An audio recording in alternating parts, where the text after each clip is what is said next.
Mes chers concitoyens, l'année qui s'achève a été rude. L'économie s'est ralentie.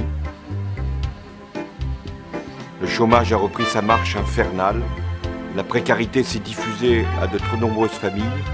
Le pouvoir d'achat s'est souvent réduit à une peau de chagrin. La crise a sa part dans cette dégradation de la situation.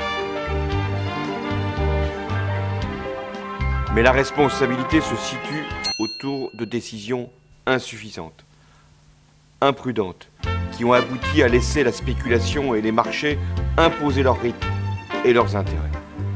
Il y a eu aussi depuis près de 5 ans des choix injustes qui ont allégé les impôts des plus fortunés et multiplié les prélèvements sur l'immense majorité des Français. Les inégalités se creusent, je les vois tous les jours. Des exemples abondent, richesse indécente, pauvreté insupportable. Nous finissons l'année 2011, j'en ai conscience, dans l'incertitude. La zone euro, après 16 sommets de la dernière chance, est toujours en crise. La récession, elle menace. Des entreprises annoncent des plans de suppression d'emplois. L'école de la République voit ses moyens mis en cause. Et les jeunes s'interrogent sur leur propre avenir. Chacun sait, en plus, même si c'est occulté, qu'un nouveau plan de rigueur est en préparation.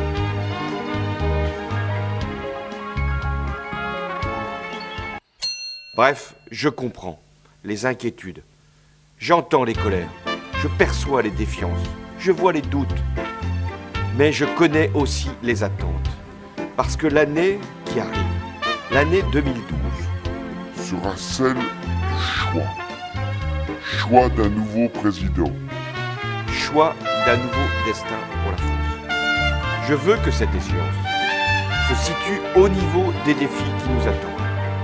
Le redressement de la France, redressement de ses finances publiques, redressement de sa production, redressement de l'industrie, de l'agriculture, des services qui concourent au mieux-être de chacun, mais aussi redressement moral autour des valeurs de la République qui ont été froissées ces dernières années. La France est un grand pays, avec une grande histoire.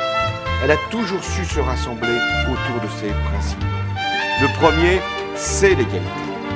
L'année 2012, si vous me donnez votre confiance, sera celle de la réforme fiscale, de la justice sociale, sur les retraites, la santé, de la justice entre les territoires. La justice, l'égalité, c'est la condition pour que l'effort soit consenti.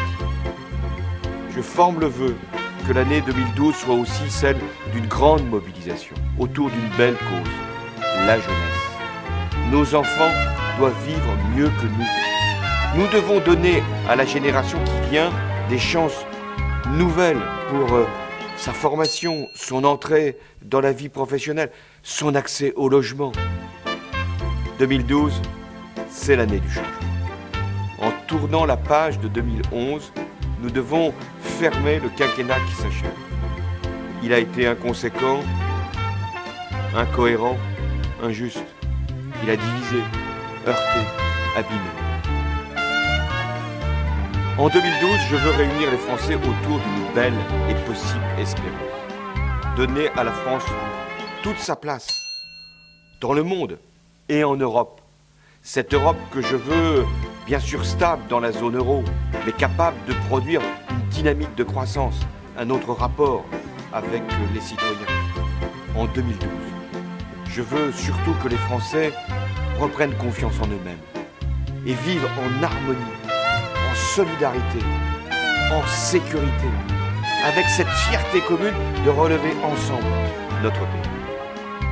Je souhaite à chacune et à chacun d'entre vous une bonne année. Le changement, c'est maintenant. Vive la République et vive la France.